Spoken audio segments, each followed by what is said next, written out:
which is just your general hormonal health. I know a lot of people like to really focus in on this and be like, oh, I want to optimize my testosterone level, blah, blah, blah. But the best thing about this is, or the really good thing about this is your hormonal health is just a general picture into your overall general health, right? Like your body is at its best when it's at its best, right?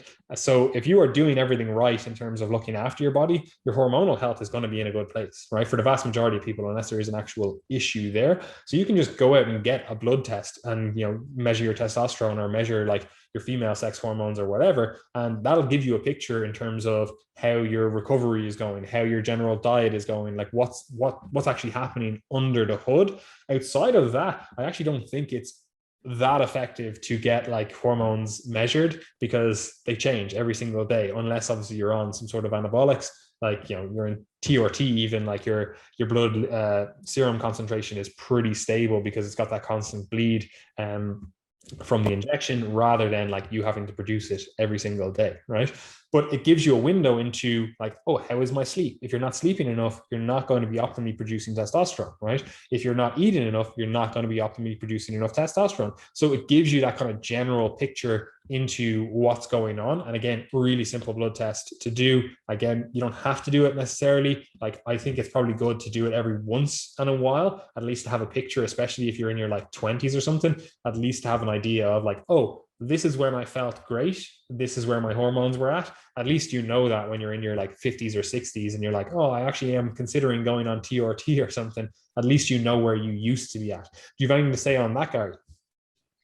On check and test, yeah, if anyone higher test than me, you can win a prize because mine is the Chad. I'm only joking.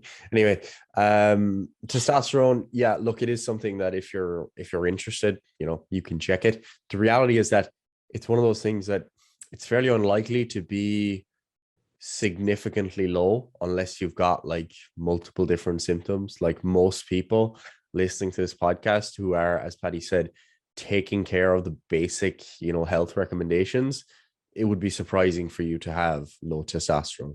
It's probably fine. I think people are often very keen to check it because they think, oh my God, if it's low, one, I have an excuse for why I'm not making progress. And two, I might get prescribed TRT, which would be great because gains, So look, there's obviously a strong incentive for people to check it. Just make sure that when you're getting blood tests like that, if you're going to get blood tests like that, that you recognize that the physiological range is, it's fairly broad. I think it's what, 300 to 900 to 300 to 1,000 is the broad physiological range. And whether you're 900 or whether you're 300 or 400, there's not actually a massive difference in outcomes in terms of like muscle building, for example. So it's not like optimizing from 500 to 700 is actually going to make a difference in terms of your outcomes with muscle building or fat loss. Because the other thing is that like testosterone levels are like very variable depending on diurnal rhythm, so across the day, but also like how have you been sleeping the last few days, what are your nutrition been like recently, etc. One of the things that you could do is, if you want to get prescribed TRT, this isn't a recommendation, is go into an aggressive calorie deficit for a month, sleep deprive yourself, and then go in and get your testosterone. Drink a little bit of alcohol as well. Drink a lot of alcohol.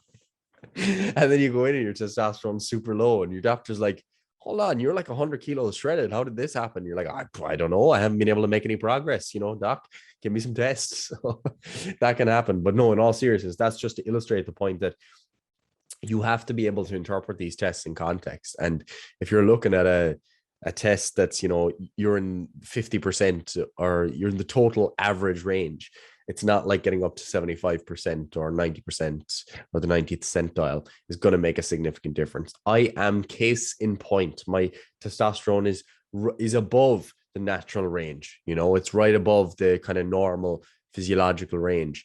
And, do I know that that's like that all the time? I haven't a clue. I got to test it at one point. I haven't got it retested since. I don't want it, to be honest, because I'm just happy with that number. So I just placebo myself. But like, am I absolutely jacked out of my mind? No. No. I was kind of, waiting for effect there, thought I might say yes, but look, I'm not going to fool myself. I'm 86 kilos, is pretty soaking wet.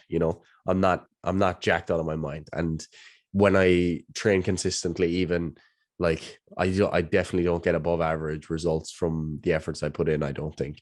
I definitely wouldn't consider myself genetically gifted, because the thing is, your normal level of testosterone, it's not making a significant impact on your outcomes. But the other thing there as well is that, and this is often overlooked, because again, things that are difficult to measure are often overlooked, and that's your level of testosterone within the blood, whether it's free or bound or whatever. When we measure those things, that still doesn't tell us what's happening at the level of the receptor. So you can have various levels of androgen receptor density or response to that testosterone.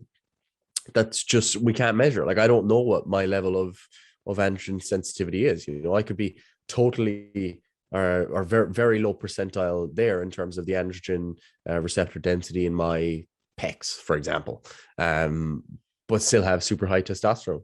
Someone else could have lower testosterone and very high receptor density. So these are just difficult to measure, and as a result, it's not worth stressing too much over levels within the physiological range. Yeah, and this is why like bodybuilders take multiple drugs. Like, Yeah. say, for example, like they could be taking thyroid, which increases androgen receptor Yeah. density. I was like, oh, cool, I'll just do these two things. Now they're fucking synergistic, right?